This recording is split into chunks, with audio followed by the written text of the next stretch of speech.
Hello everyone and welcome to another Würth Elektronik eiSos webinar.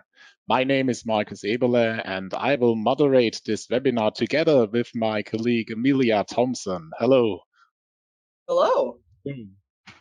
Yeah, we are very pleased that you took the time and participate in our webinar. So the topic of today's webinar is the sensors in the change of time from a simple sensor cell to a complex sensor system. Our speaker today is Michael Brower, or Dr. Michael Brower, who is working as Head of Product Management in the field of wireless connectivity and sensors at Würth Elektronik eiSos. So he will hold today's webinar and also answer your questions.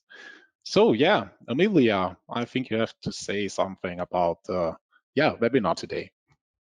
If you are across the pond, if you're on the other side of the world, we are excited to be here. And in true Würth Elektronik fashion, the more the merrier. This year we are having multiple hosts for multiple fun and learning with the Würth Elektronik webinars. Of course, partnered again with DigiKey Electronics, the exclusive sponsor of our Würth Elektronik webinars. Few housekeeping rules before we get started. Naturally, your microphones will be on mute, but that doesn't mean that you can't communicate with us. Questions will be answered at the end. Simply ask them in the questions box. You can go ahead and test the questions box out. Naturally, your coffee addicted host does have her coffee mug. You can let us know how you're taking your coffee on this afternoon, evening, decaf, I hope, if it's the middle of the night for you. Also at the end, because you registered for today's Würth Elektronik webinar, you will automatically receive the recording, the video on demand, as well as a PDF of the slides when they become available. It'll be available within the next few weeks. Simply look for the email at eisos-webinar@we-online.com. Again, for any other questions, simply ask them in the questions box. Going to go ahead and check, see if we have a few more coming in. Thank you for joining us. We do have some people logging in. And again, if you have to leave early, no worries. You will be receiving the video on demand within the next few days. Don't forget to register for our next webinar. It's EMC components for automotive applications with our very own Laurent Focal. You probably know him from the Ask Laurent section available at Würth Elektronik Online. That webinar is coming up February 8th. Register online at www.we-online.com/webinars. I'm now going to pass it back over to Michael Brower as he presents sensors over time from a simple cell to a complex sensor system. Okay, many thanks for the introduction. Hopefully you can already see my screen with the table of content. A little bit more words also that you know who will guide you the next 30 minutes through this presentation. So I started my study already in 1993. That was more or less directly similar at the same time like MEMS becomes more and more important in the market. And already during my study, being 2 years student, I focused already on MEMS product. It was there a little bit more brand new in the university. I had the chance sometime later directly to make my master thesis within the industry, also based on MEMS structures. However, it was not enough. Directly after this, I decided to make also my physical D inside industry with the main topic of developing a silicon microphone, for sure, also MEMS based. And whole life, I would mention, I directly keep on MEMS. And there is today, hopefully I will not boring you with pushing our products and make a product presentation. No, directly, this is what I definitely not have in mind. I like just to show you a little bit of history, what was the beginning of MEMS structure, or at least start directly what does MEMS means. So it means that is also directly the first topic. And then also goes a little bit in the history. So that means how sensors change over the last, I would mention, 20, 30, 50 years. Then also explain a little bit more about the measurement technology. So that means how, or let's mention that way, often I heard from customers, if they look at our sensors of a directly size of 2 by 2 millimeters, how could it happen that this small piece of silicon is able to do a lot of measurements and so on? So that means also give you a little bit of insight how it looks inside such kind of small sensor systems. And then last but not least, a little bit of where we are today and what might even become in the future with fusing. So that means that meanwhile sensors also becomes more intelligent and just a little bit much more than just measuring physical environmental conditions. But however, let's start. What does MEMS mean? So that means this is something I'm pretty sure everyone knows. This is an electronic system. Typically, here electronic engineers takes care about it. But for sure, there's also huge competition for electronic engineer, typically called by the mechanical engineers.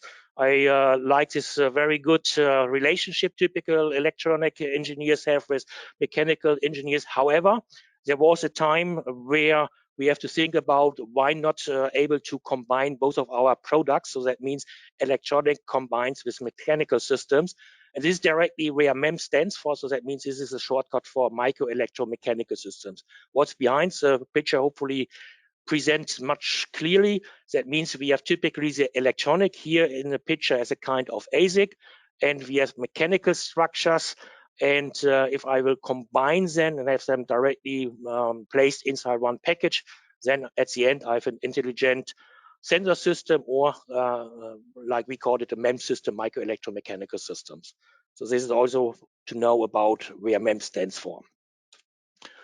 Let's go a little bit in the history of MEMS development. So that means it starts by taking care of seeing the piezoresistive effect. So that means that mechanical strain changes the electrical resistance. So this effect was already observed some years ago, already by Lord Kelvin in 1856. However, it takes even more than 100 years. That was discovered by Smith in 1954. That the same effect is also available in semiconductor materials. And even here in this material, this piezoresistive effect is even 2 decades higher comparing to metals. So that means the slightly effect in metal was not really usable, based on it was a very, very small effect. But finding out that it's in semiconductor is much stronger, then it was more or less a burst to use also those piezoresistive effect for developing sensors. In parallel, and it's interesting that it's more or less the same time where the piezoresistive effect was observed in semiconductors, that in 1958 the first integrated circuit was developed. So it means now the electronics comes out of a single discrete transistor, implemented a lot of transistors on this overall integrated circuitry. That means here we have directly 2 starting points. First, the mechanical effect, the piezoresistive effect in semiconductor material, and in parallel to have the possibility to develop integrated circuits in the same material. However, it takes a lot of time that people come to the conclusion, well, let's combine those 2 effects. So that means finally in the 1970s, there was the first presentation of micromechanical pressure sensors where both systems, so that means the piezoresistive effect to measure the pressure combined with electronic circuitry to have at the end a stable output signal indicating directly the pressure what is measured by the sensor. So, but I just introduced in that there is inside semiconductor a strong effect for the piezoresistive effect, but how to set up here with this effect finally a sensor. So that means we have to take care about mechanical structures that directly support this piezoresistive effect. And the first sensor type where this was developed was based on a membrane, and people at that time have just to think about, well, how can I produce within silicon structures able to measure this piezoresistive effect? And the answer was here the anisotrope wet etching process, what allows bulk micromachining. So that means you can see directly at the cross section in this picture that from the bottom side there was an etching process. This is an anisotrope wet etching process. Is based on the crystalline structures inside silicon. There is directly given the structure of this etching process here. However, finally the target was to stop early enough the etching process that at the end we still have a very thin membrane inside this silicon die. And now if we will have pressure from the top side, for sure there will be a deflection of this thin membrane, and there are well-defined areas inside the membrane where we have a very huge mechanical stress. This is directly pointed out here by the areas. So that means if we place in this area directly piezoresistive areas, there is we can completely measure whenever the membrane will be deflected. So that means this is more or less a base principle that time developed for pressure sensors. But in parallel, there are also other physical effects we like to measure. As a second example, I like to give you how that time it was done with acceleration sensors. So that means similar the same processes have been taken. So that means again the anisotropic wet etching process. However, in a slightly different way, still with backside etching, but at the end, the processes are controlled in that way that we still have a huge mass and a smaller part, similar, comparable with the membrane for pressure sensors, but here just as a connection to the mass. And now you can imagine whenever I will have acceleration based on the gravity, the mass is deflected, and there is we will bend this thin silicon area, and if we place again in the most stress area the piezoresistive parts, then we have also here the possibility measuring the change of the piezoresistive, the piezoresistance in case the mass is deflected. So that means here you can see that with more or less the same principle, even the same processes, anisotropic wet etching, that time it was possible to set up different sensors like pressure sensors and also acceleration sensors. So nevertheless, the disadvantage was that the overall anisotropic wet etching process to allow these structures was sadly not compatible with the CMOS process. So that means that time still the need to have two different silicon dies, one for the mechanical structure with the integrated piezoresistive areas, and one additional silicon taking care about the later electronics to amplify the signal and also to take care about any compensation, stress compensation, temperature compensation, whatever. So that means even in the beginning, those electronic was set up directly by discrete electronics. So I told you something about mechanical structures, how to or where to implement the piezoresistive areas. Now it comes more to the electronic part. So that means here is directly an example. When I place 4 different piezoresistive sensor elements within one membrane, this takes this, for example, as pressure sensors, then there are certain area in the membrane where we have the stress in the one direction, and other areas where we have the stress in the vice versa direction. And if we combine these 4 sensors to a typical well-known Wheatstone bridge, then we can take the bridge signal here, the output voltage, directly as an indication for the mechanical stress, and the mechanical stress finally is an indication of the deflection, in this case of the deflection of the membrane of a pressure sensor. So that means the Wheatstone beams then finally gives us the information, but however still untrimmed, or if that time the development starts also to start with laser trimming. So that means this was a very costly process.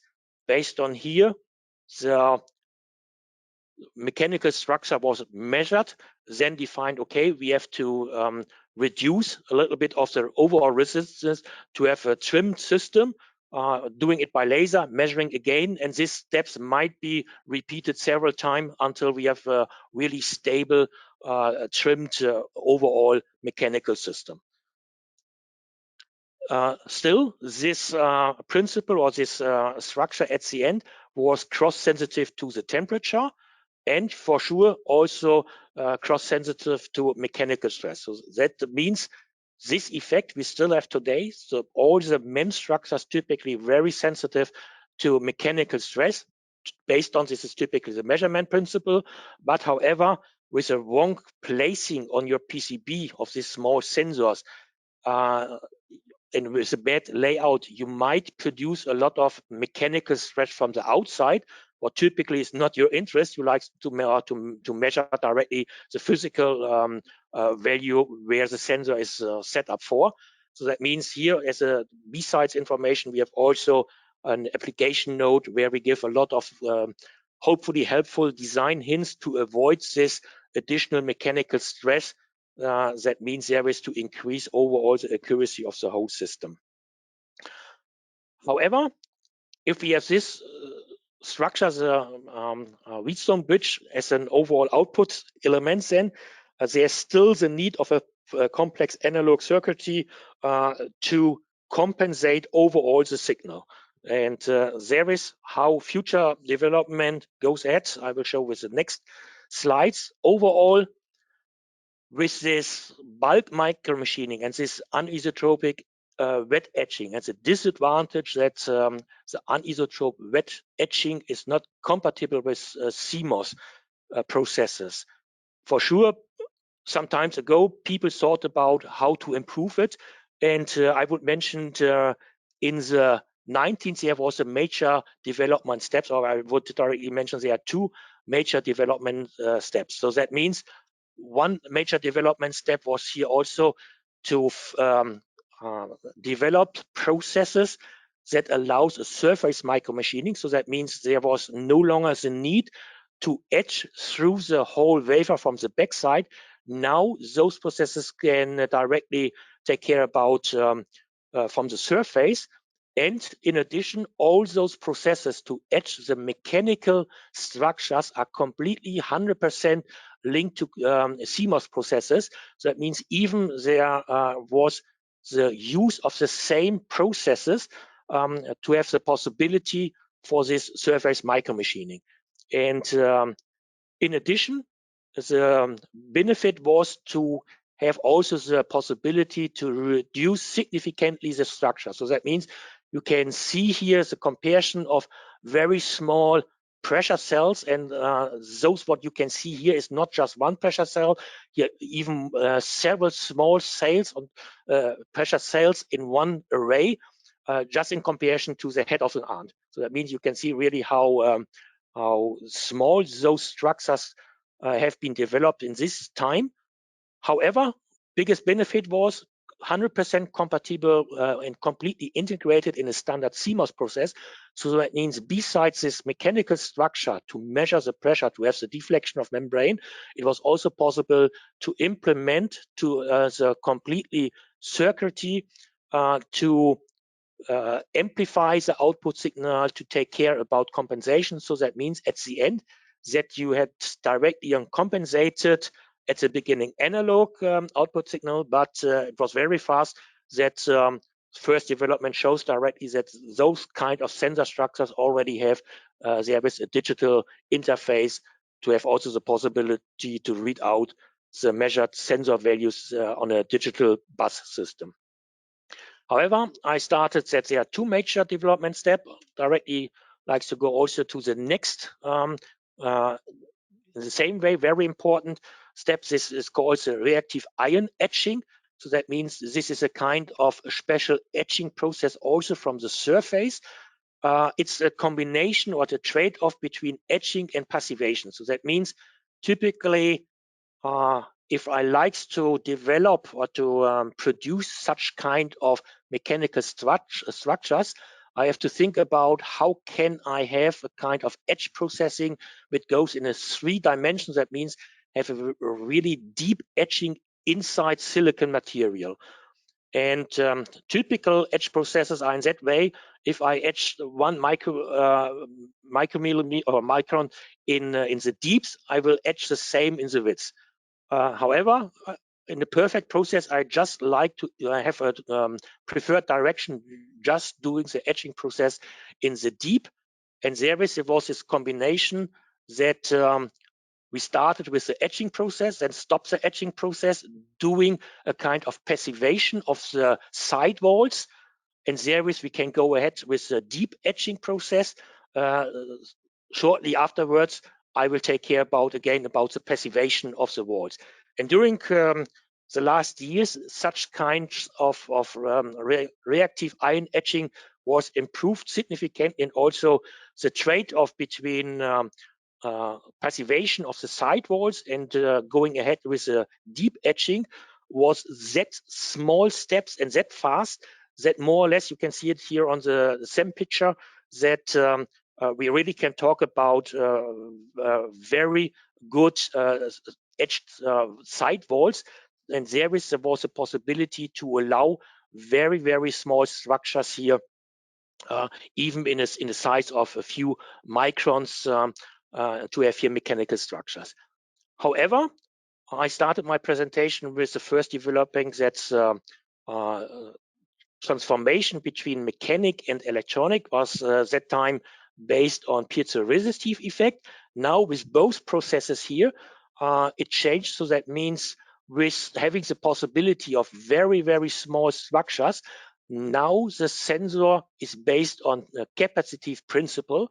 So that means coming back to the pressure sensor, now the membrane has a very small distance to a back electrode, and there is I've at the end a simple capacitive principle how we have been trained already during our school time. So that means the deflection of the membrane now change the distance to the backside electrode, and this is a change in capacity, and this is directly taken as an electronic signal then.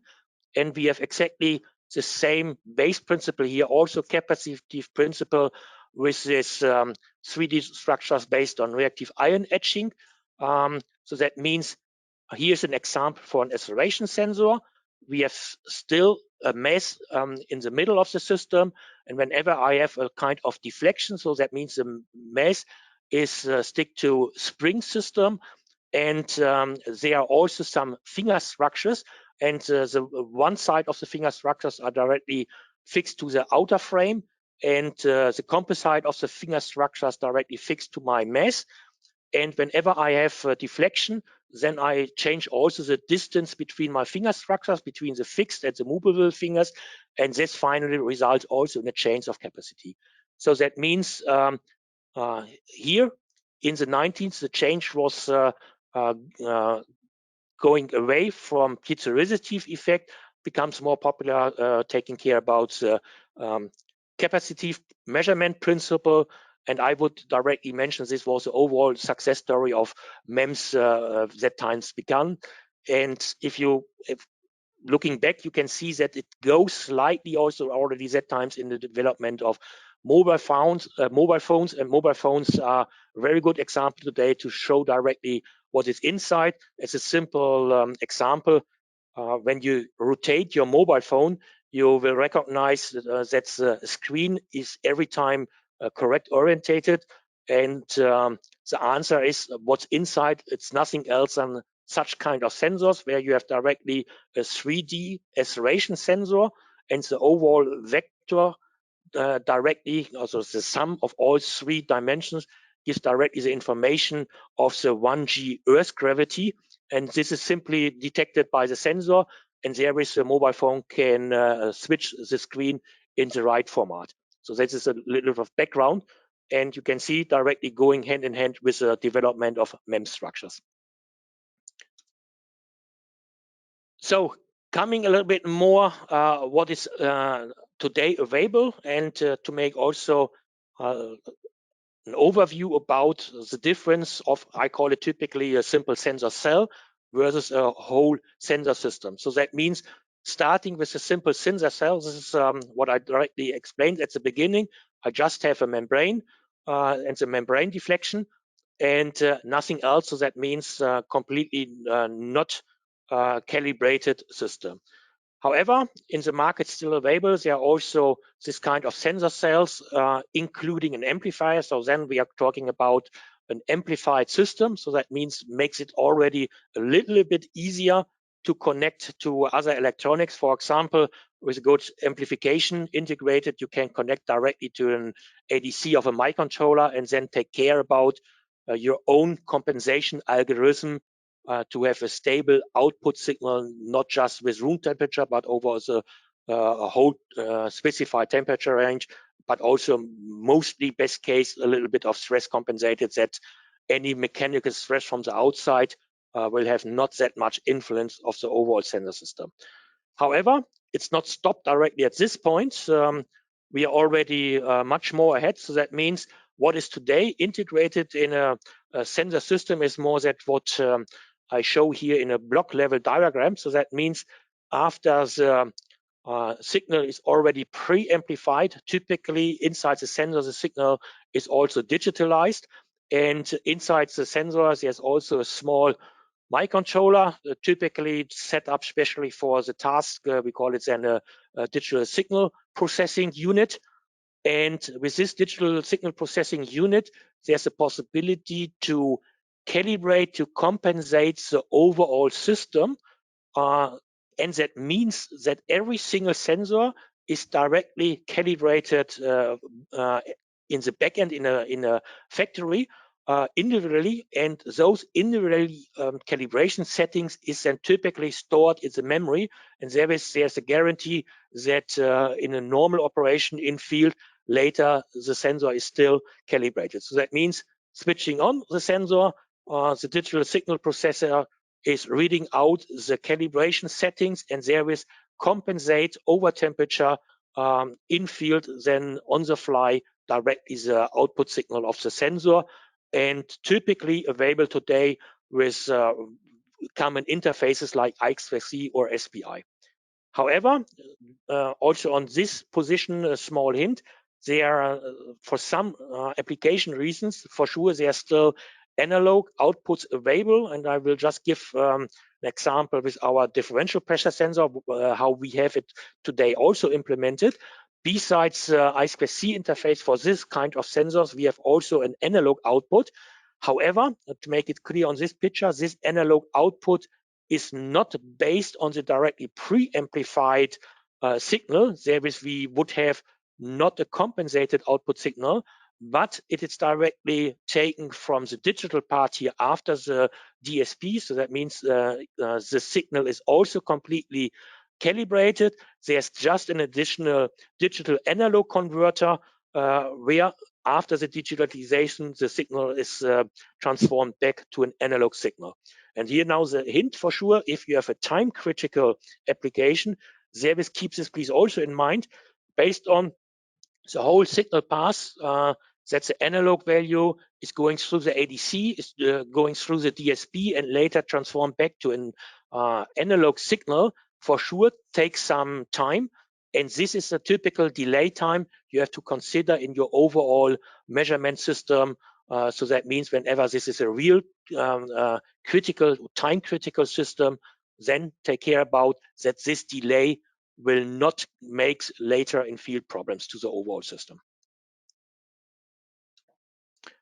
So that means overall you can see there's a huge difference if we talk just about a single sensor cell or about a complex sensor system fully calibrated. And this is directly what we like to offer you, that you can use our sensors directly fully calibrated and don't have to take care about all this internal stuff where retailers already care about it.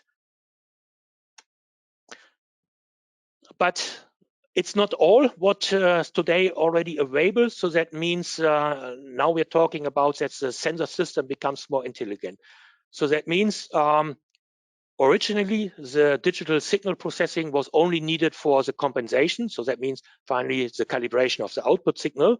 And such kind of system is working exactly in that way I like to show you. So that means the microcontroller is directly triggering the sensor and mention, well, I need values, and the sensor is just a slave and providing here this sensor values what the microcontroller requested.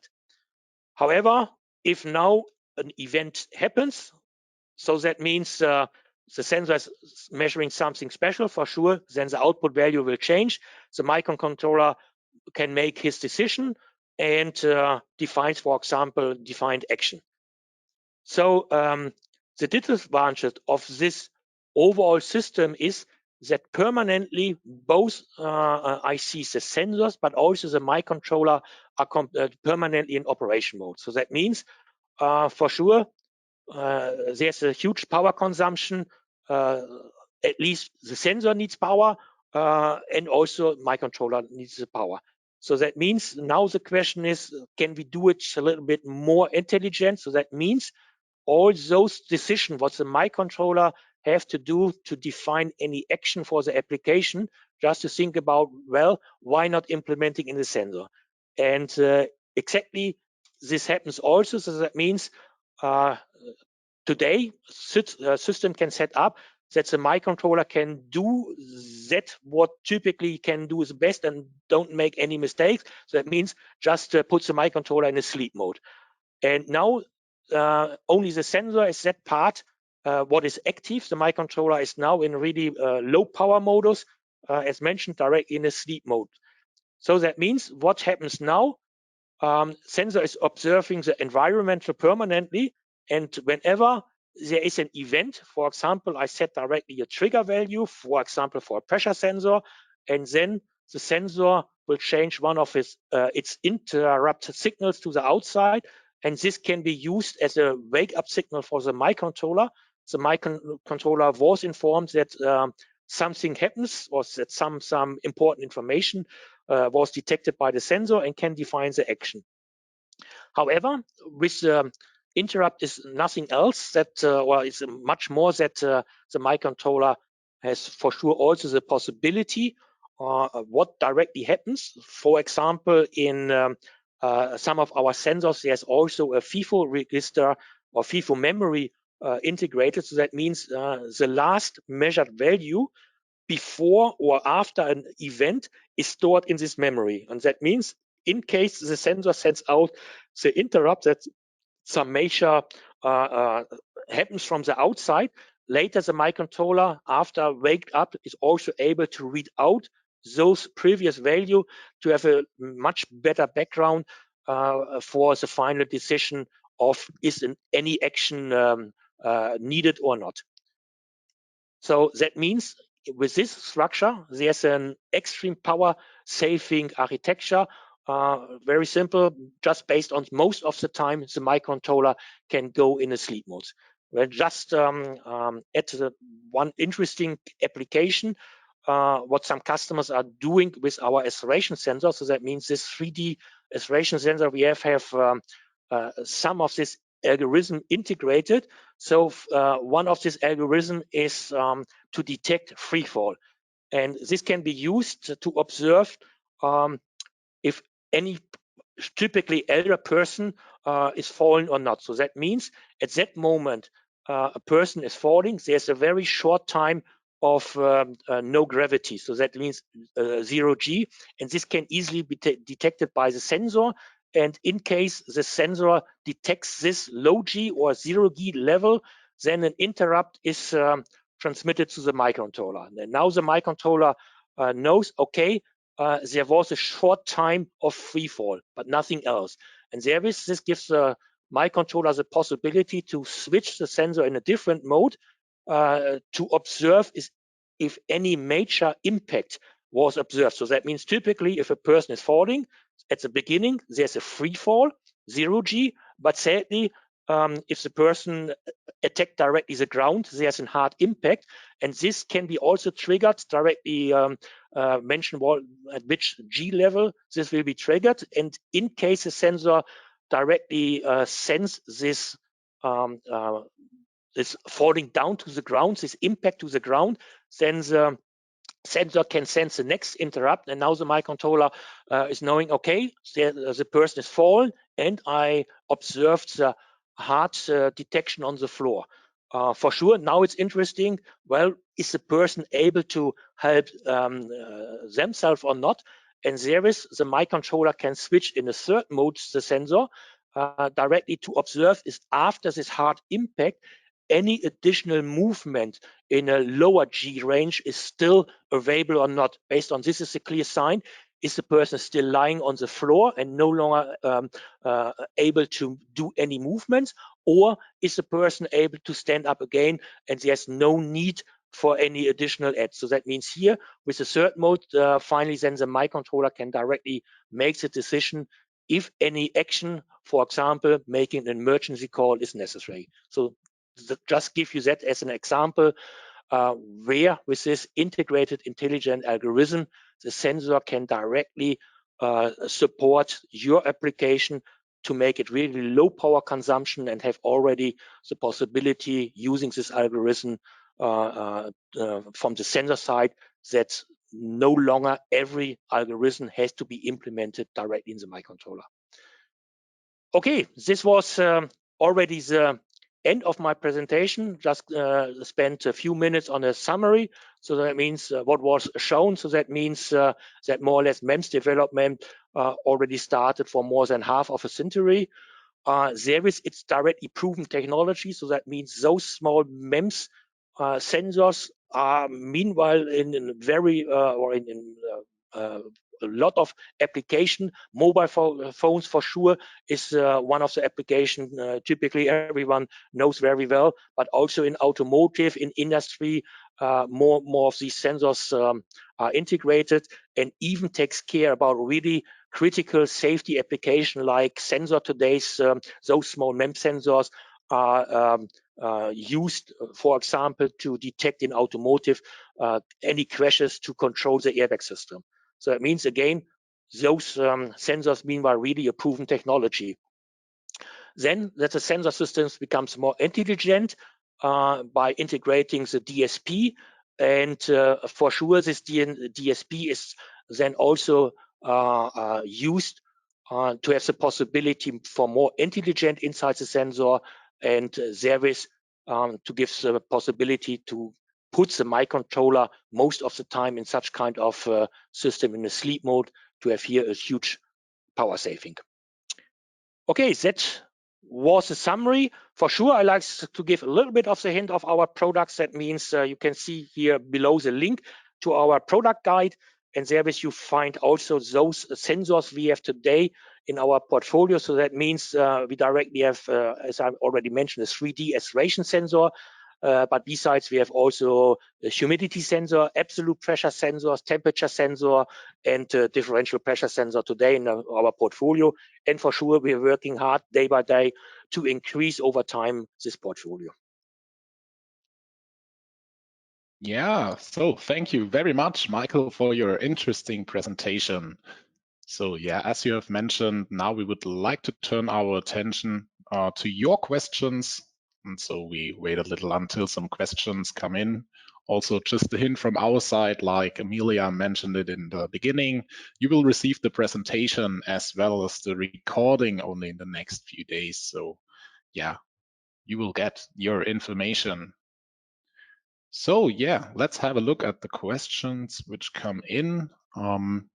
Michael, I see just the first question. Where can I get these small intelligent sensor systems? This is an easy answer. So that means for sure, I mentioned our portfolio, and here for sure, our local sales guys assist you in making the right decision for our sensors. So that means directly Würth Elektronik eiSos is providing those kind of small MEMS systems. Perfect. So now, Michael, just a question. Can you see also the other questions we put in? Just there, just give me a second. Just have to make it a little bit bigger. I'm able to read everything. Okay. Yeah, so then I think I can just read it for you. What EMC requirements are met or supported? The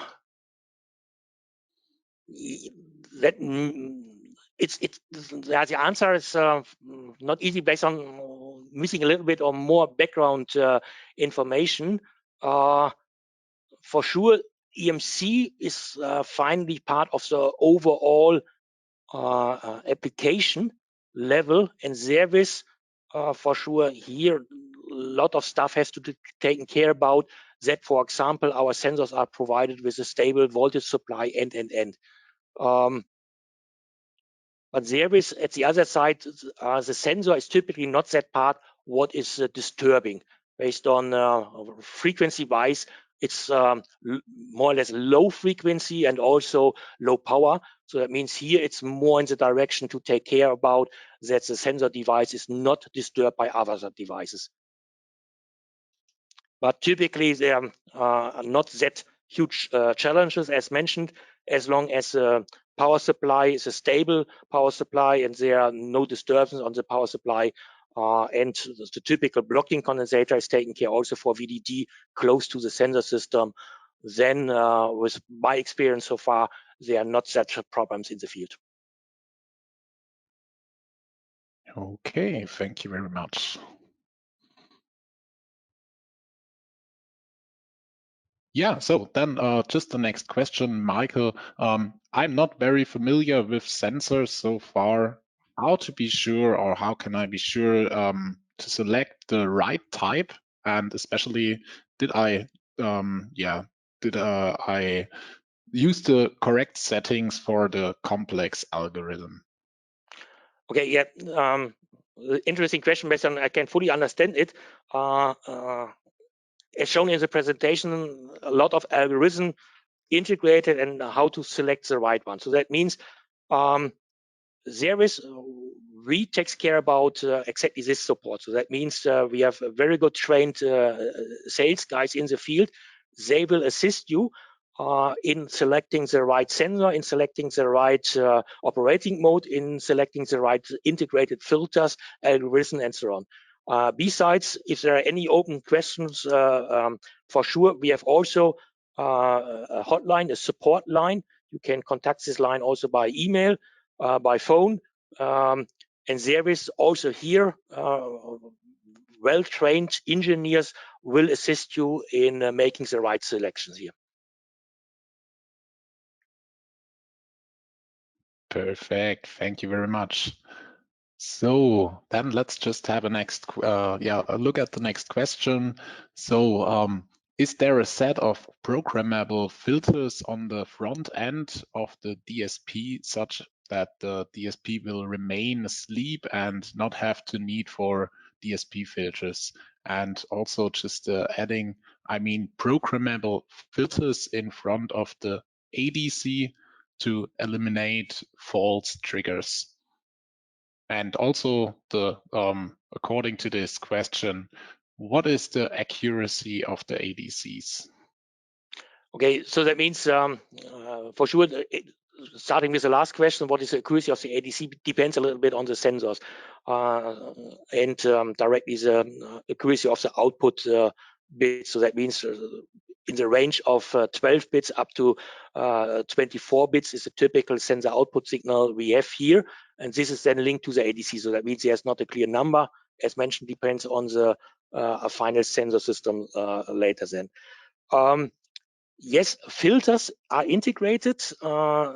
Depends also on the sensor, how many filters and which frequency the customer can select those filters. But if I understood or understand the question correctly, the filters are every time after the ADC. So that means the ADC is just controlled that before the ADC, there's a typical anti-aliasing filter that we will have not the Shenzhen problem afterwards, but that's the only filter here to define the maximum frequency and every filter setting afterward is just based on digital filters. That means those filters are then after the ADC. Okay, so thank you very much. Yeah, there's also just another question regarding the DSP. So will a more powerful DSP replace in future completely the microcontroller? Yeah, this is also interesting. It's just an assumption here. For sure, you can see that the DSP, what is already today integrated in a single sensor system, is already powerful. And yes, the direction goes directly that more and more intelligent, more and more powerful DSP is integrated. And also even first microcontrollers are integrated here. There is, we can discuss about will the microcontroller eliminate it and goes inside the sensor, or goes the sensor inside the microcontroller? Pretty sure depends on whom you ask. If you ask the sensor experts, then I would mention, well, the controller goes away integrated in the sensor. My controller colleagues typically see a difference. They mention, well, we can integrate the sensor in this system. But however, yes, I see already in the market first system where, for example, an ARM Core M0 or an ARM Core M4 as a silicon die is also integrated in the same package. At the end, I have a combined or an overall package combined with different silicon dies inside the system in the package. So it means one silicon taking care about the MEMS structure and the other silicon replacing the typical ASIC, but here becomes really a completely microcontroller integrated in the overall system. So it means then this silicon die typically have a kind of ASIC part to take care about the specialties I need for the sensors, like the preamplification, like the more accurate ADCs, what is from a standard controller typically not that accurate, and then having also, as mentioned, the ARM core integrated also to have at least a completely programmable microcontroller by a customer. So that means first system in the market is seen typically linked to well-defined applications. Okay, thank you, Michael. I think that was the last question we saw here. So yeah, we're just through with the question and answer session. Thank you very much, Michael. I have also to thank also to the audience for participation, and hopefully there was a little bit of interesting stuff you can take with you. So again, many thanks. Absolutely. Thank you, Michael, for presenting today. And thank you, everyone, for joining us for today's Würth Elektronik webinar. Again, if your question didn't get answered, maybe you think of one a little bit later, simply reply to our follow-up email. Because you registered for today's event, you will automatically receive the video on demand and a PDF of the slides when they become available. Again, for any questions, reply to that email and we'll set you up with our expert sensors team. And as mentioned before, sensors now available in the United States and the Americas. That includes Canada, Mexico, Latin America in general, and the United States. You can also find our sensors products at digikey.com. Of course, DigiKey Electronics is the exclusive sponsor of all Würth Elektronik webinars. Don't forget to register for our next webinar. It's EMC components for automotive applications coming up Tuesday, February 8th at 9 a.m. Central. That is the English presentation. It's also available in German earlier that afternoon in Germany, correct? Yeah, exactly. Absolutely. And you can register online at www.we-online.com/webinars. Again, click the link available in the follow-up email. And if you're interested in learning about even more topics, listen into the Würth Elektronik WhatsApp Radio podcast, where each week we are bringing application notes, blogs, webinars, press releases, everything to an audio format. You can listen to the Würth Elektronik WhatsApp podcast available on Spotify, Google Podcasts, iTunes, everywhere where there's a major streaming network. You can listen to the What's Up podcast. I'm Amelia Thompson. Thank you, Marcus, and thank you, Michael. Thank you, everyone, for joining us for our first English webinar of 2022. We look forward to doing this again, and we'll see you soon. Bye-bye. Thank you. Bye-bye. Bye.